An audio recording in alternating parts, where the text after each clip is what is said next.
اللہ تعالیٰ نے حضرت جبریل کو بھیجا، انہوں نے کہا ادھر نہیں جانا، آپ ادھر جائیے. تو آپ آگ کی طرف گئے اور ایک کوئلہ اٹھا کے زبان پہ رکھ لیا.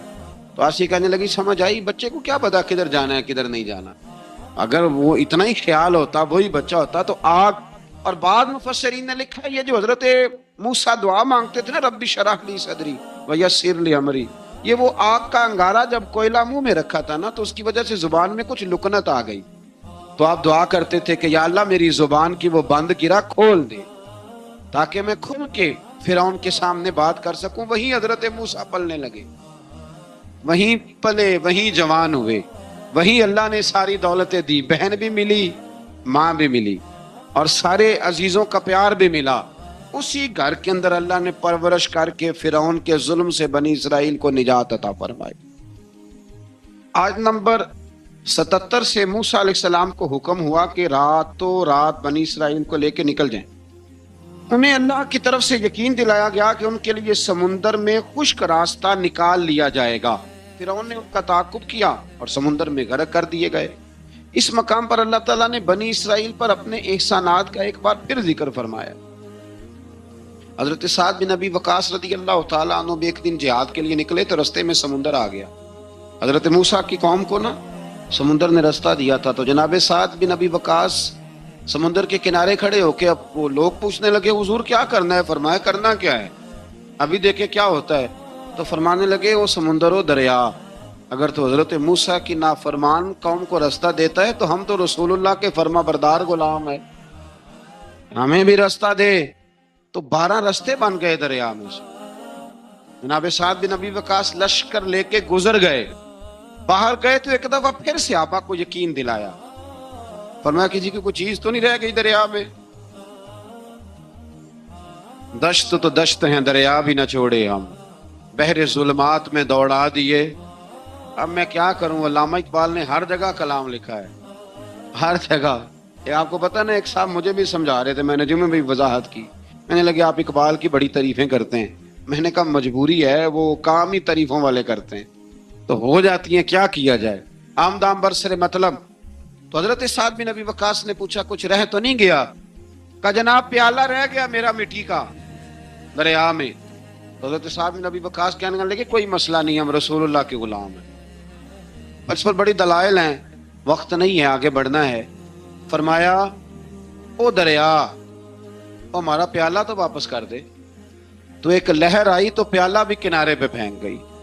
تو اللہ تعالیٰ نے حضرت موسیٰ علیہ السلام کو کی قوم کو وہاں سے نجات دی. آیت نمبر 85 سے سامری کا ذکر ہے. سامری ایک جادوگر تھا.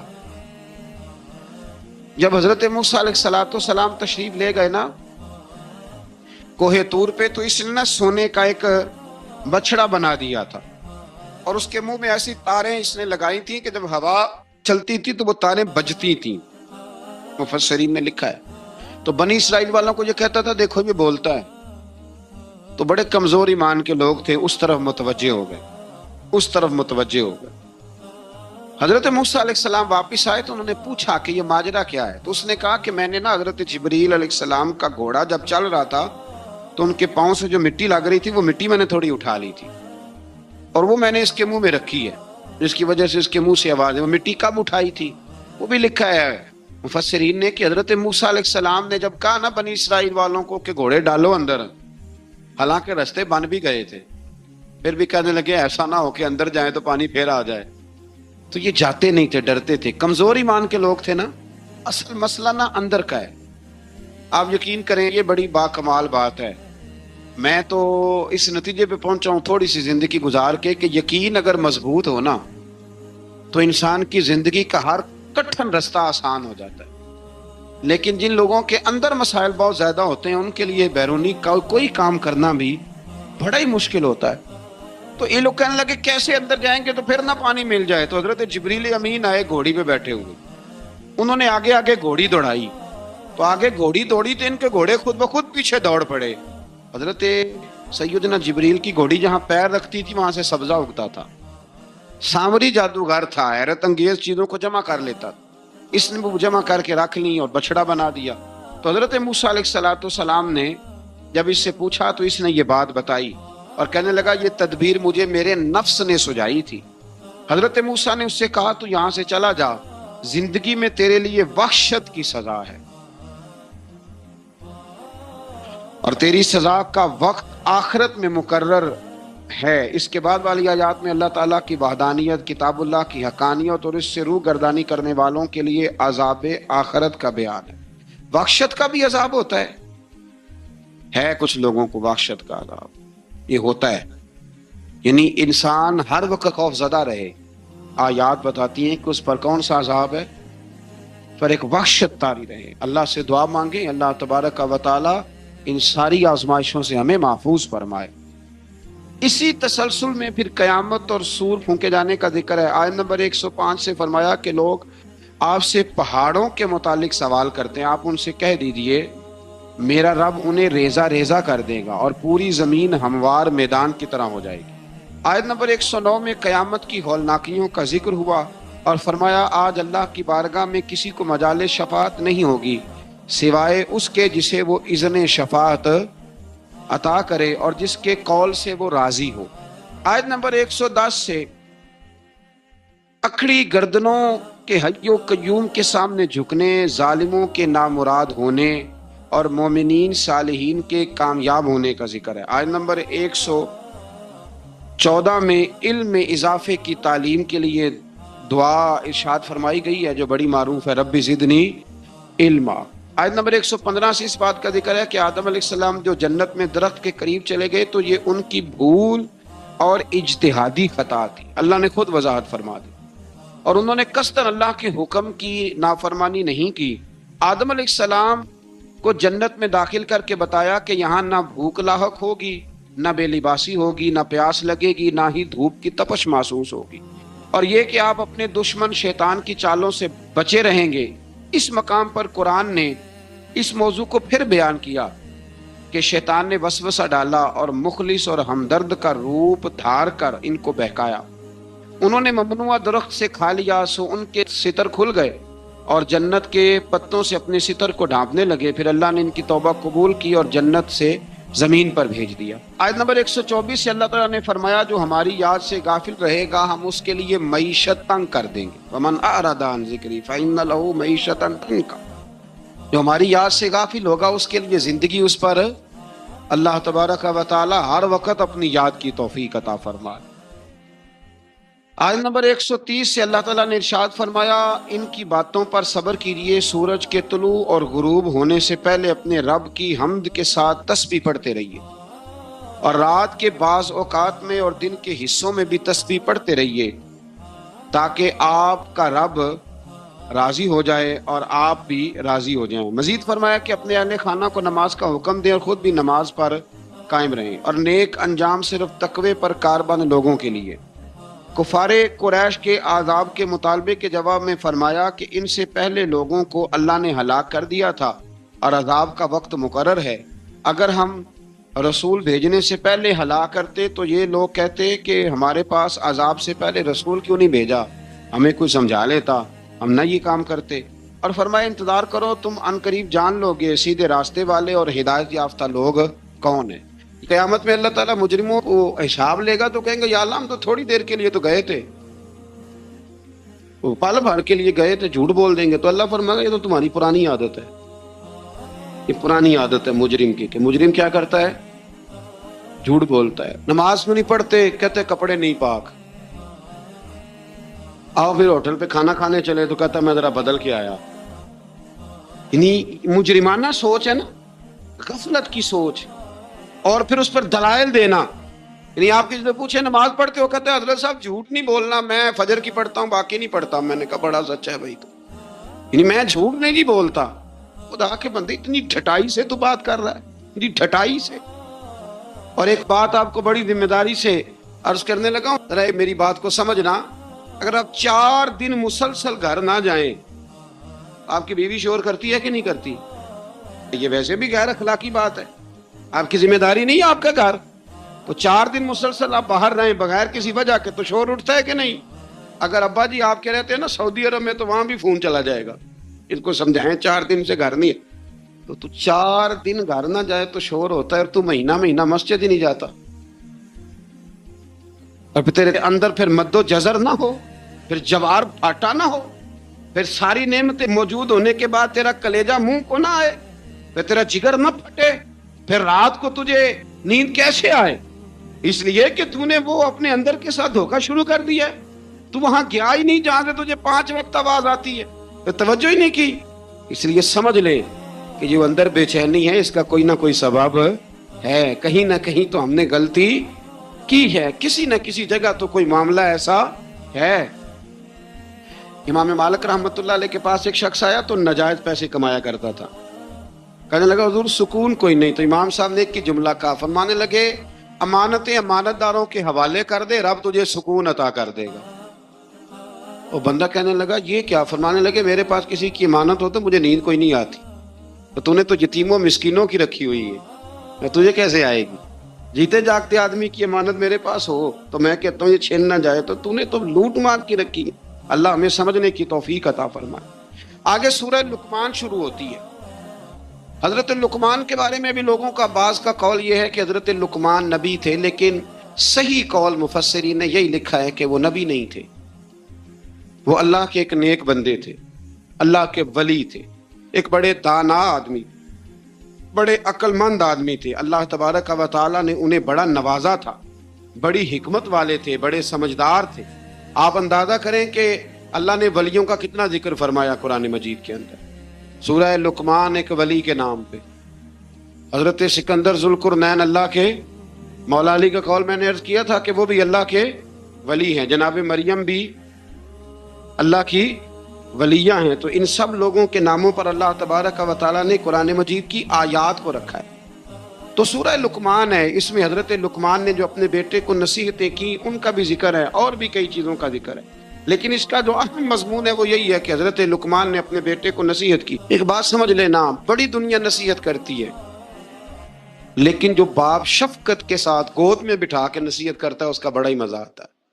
ہم بھی نصیحتیں کرتے ہیں گھر میں، پر کسی سے جھگڑا ہو جائے نا باہر، یا دیہڑی صحیح نہ لگے، یا کاروبار پہ چھٹی ہو جائے، تو پھر ہمیں لیکچر یاد آتا ہے، وہ پھر گھر آ کے بڑے بوڑھے وہ سارا لیکچر گھر میں دیتے ہیں، اللہ ماشاءاللہ وہ میری طرح کسی اور کے ستائے ہوئے، جانے کس عمر میں جائے گی یہ عادت میری، روٹنا اس سے تو اوروں سے الجھتے پھرنا۔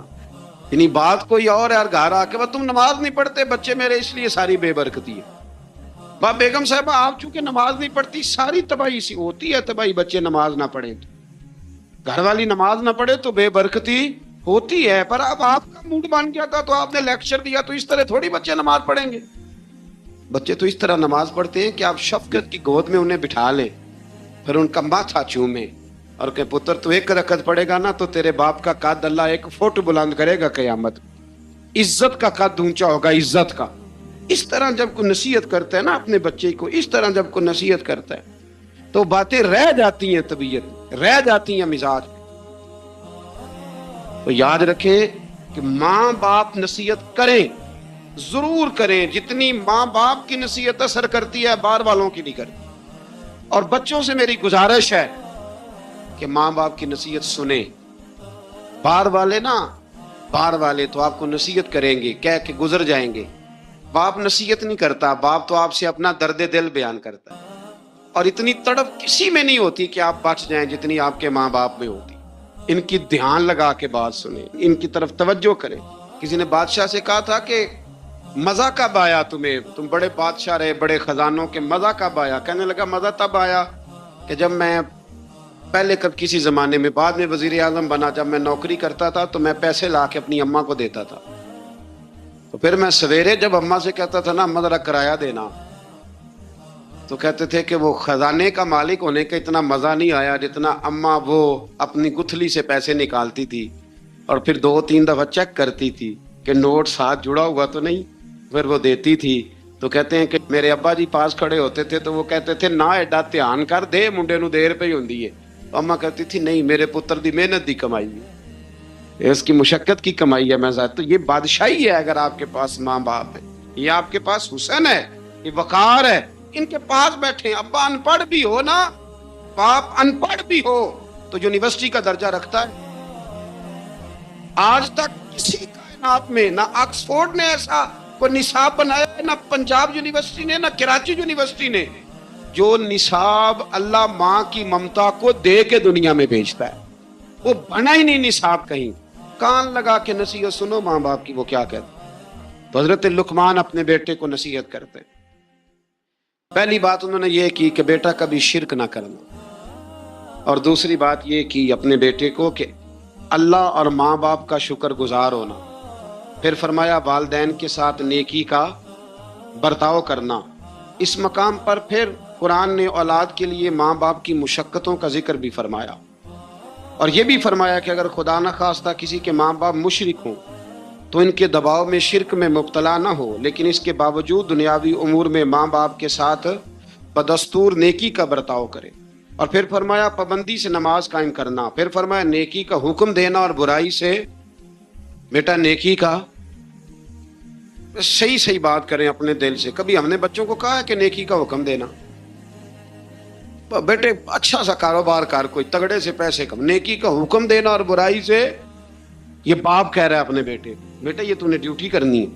اور پھر ارشاد فرمایا کہ پابندی سے نماز قائم کرنا، نیکی کا حکم دینا، برائی سے منع کرنا، لوگوں کے ساتھ تکبر سے پیش نہ آنا، زمین پہ اکڑ کے نہیں بلکہ عاجزی کے ساتھ چلنا۔ لیکن اگر ابا جی اپنے بچے کو بتائیں تو انہوں نے بال نہ کھیڑتا تھا پیالہ تو جٹا نہ منڈا ہے، اللہ ماشاء اللہ، اگر ابا جی یہ سبق پڑھائیں تو تکبر کا درس آیا کہ یہاں عاجزی کا درس آیا؟ اس کو کہنا چاہیے تھا بیٹا یہ تو اللہ کی تقسیم ہے، پر مخلوق ساری رب کی ہے۔ کہا بیٹے کبھی تکبر نہ کرنا، چال اور گفتار میں تواضع اختیار کرنا۔ یہ حضرت لقمان نے اپنے بیٹے کو نصیحت اس میں کہیں فرمایا کہ ذرا دھیان سے رزق کمانا، کہا کہیں توجہ سے افسر بن جانا، یہ کہا ہے۔ بچہ انسان بن جائے نا تو ساری افسریاں اس کے قدموں میں آ جاتی، اور اگر وہ انسان نہ بنے پھر وہ افسر بھی بن جائے تو لوگ تکلیف میں ہوتے ہیں، مزدور بھی ہو تو لوگ تکلیف میں ہوتے ہیں، اس کے بیوی بچے بھی۔ اللہ کرے کہ ہم انہیں انسان بنانے میں کامیاب ہو جائیں۔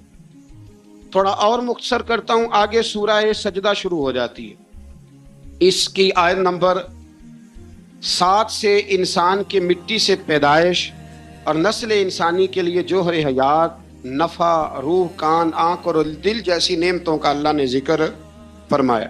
پھر آیت نمبر 15 میں فرمایا کہ ہماری آیات پر ایمان وہ لوگ لاتے ہیں جب ان آیات کے ذریعے انہیں نصیحت کی جاتی ہے تو اپنے رب کی تسبیح اور حمد کرتے ہیں، سجدے میں گر جاتے، تکبر نہیں کرتے۔ ان کے پہلو عبادت الہی میں مشغولیت کی وجہ سے بستروں سے دور رہتے، وہ اللہ کے عذاب سے ڈرتے ہیں اور اس کی رحمت کا یقین رکھتے ہوئے اسے پکارتے۔ پھر آیت نمبر 18 میں اللہ کریم نے فرمایا کہ مومن اور فاسق برابر نہیں ہو سکتے، مومن اور فاسق کبھی برابر نہیں ہو سکتے۔ باعمل مومنین کے لیے جنت کی صورت میں اللہ نے مہمانی تیار کی ہے، جبکہ فاسقوں کا ٹھکانہ جہنم ہے۔ پھر آگے سورہ احزاب شروع ہوتی ہے۔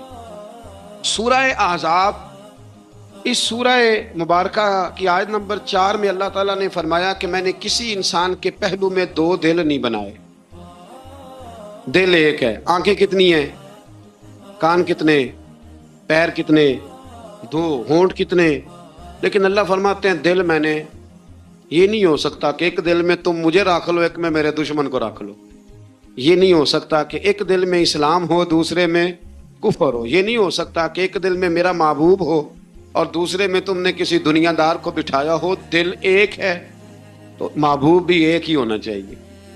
وہ الگ بات ہے کہ کبھی کبھی کسی شاعر نے یہ شکوہ کیا ہے، وہ بھی شکوہ نہیں، اس نے اپنی بات کی، ہم اپنے لفظوں میں لیتے ہیں نا۔ یوں سمجھ لیں کہ کسی نے کہا کہ میں حضور سے محبت کرتا تھا تو مجھے تڑپ لگ گئی تو تڑپ کا مزہ بڑا آیا۔ اعلیٰ حضرت نے بھی کہا ہے نا، عشق تیرے صدقے جلنے سے چھٹے سستے، جو آگ بجھا دے گی وہ آگ لگائی ہے۔ تو وہ شاعر کہتا ہے کہ اتنا میں تڑپا ہوں اپنے محبوب کے لیے، تو تڑپ کا بھی ایک مزہ ہے۔ تو کہتا ہے وہ مزہ دیا ہے تڑپ نے کہ میری آرزو ہے یا رب، میرے دونوں پہلوؤں میں دل بے قرار ہوتا، میرے دونوں پہلوؤں میں دل بے قرار ہوتا۔ اللہ کریم ہمیں سمجھنے کی توفیق عطا فرمائے۔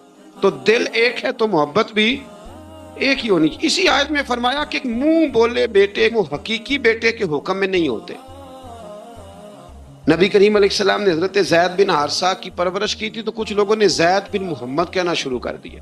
فرمایا نام بھائی زید بن حارثہ ہی کہو، زید بن محمد نہیں کہہ سکتے. تو منہ بولا بیٹا حقیقی وارث نہیں ہوتا، یہ اللہ نے قانون بنا دیا. تو اس لیے یہ جو بچہ آپ اڈاپٹ کرتے ہیں لیتے ہیں تو اس کی ولدیت اصل لکھوایا کریں، اپنی نہ لکھوایا کریں. ہاں اگر آپ نے جائیداد میں سے اپنی مرضی سے کچھ شے دینی ہے تو زندگی میں دے دیں، لیکن شریعت کہتی ہے کہ اس کے نام کے ساتھ اس کے اصل باپ کا ہی نام آئے. پھر آیت نمبر 6 میں فرمایا نبی اولا بالمؤمنین من انفسہم، فرمایا یہ نبی مومنوں کے ان کی جانوں سے بھی زیادہ مالک ہے. اور ایک اولا کا معنی اقرب کیا گیا کہ نبی پاک مومنوں سے ان کی جانوں سے بھی زیادہ قریب ہے. جان کتنی قریب ہوتی ہے کسی کو پتہ ہے؟ کسی سائنسدان کا قول، کسی ڈاکٹر کا، تو جو سائنس آج تک یہ نہیں بتا سکی کہ جان کتنی قریب ہے، وہ اس کا پتہ کیسے بتائے گی جو جان سے بھی زیادہ قریب ہے. فرمایا محبوب جانوں سے بھی تمہارے زیادہ قریب ہے. اور اس کے ساتھ ہی فرمایا کہ جو نبی پاک علیہ الصلوۃ والسلام کی ازواج ہیں وہ مومنوں کی مائیں. آیت نمبر 7 میں انبیاء کرام کے فرائض رسالت کے متعلق لیے گئے وعدے کا ذکر ہے.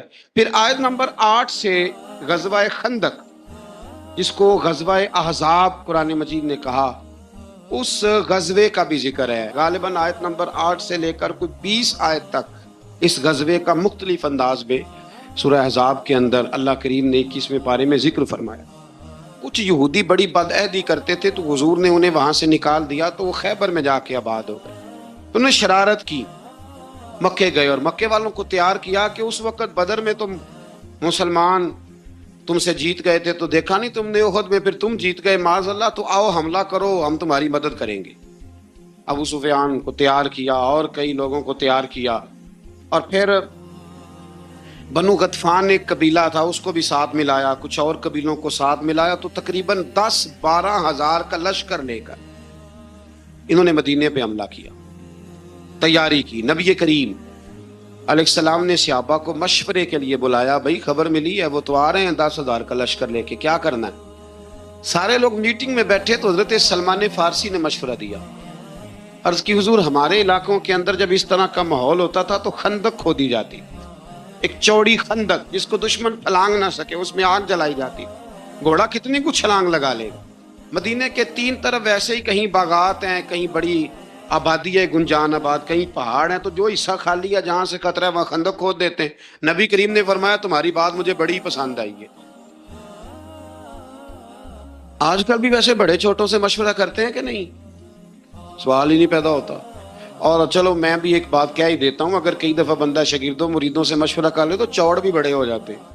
یہ بھی مسئلہ ہے. آپ مشورہ لے لینا. تو مشورہ تو آج کل ویسے بھی کوئی نہیں دیتا، جو بھی دیتا حکم ہی دیتا. یعنی اگر آپ نے بات مان لی تو ٹھیک ہے، نہ مانی تو بندہ ناراض ہے. تو میں کہتا ہوں بھی آپ نے مشورہ دیا تھا کہ حکم دیا تھا؟ اگر تو حکم دیا تھا تو پھر چلو گستاخی ہو گئی، اگر مشورہ تھی تو مشورہ رکھا بھی جا سکتا ہے اور رد بھی کیا جا.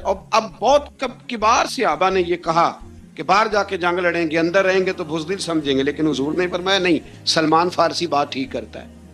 اب باقی ناراض ہو گئے، واک آؤٹ کر گئے. کسی نے شکوہ کیا بعد میں.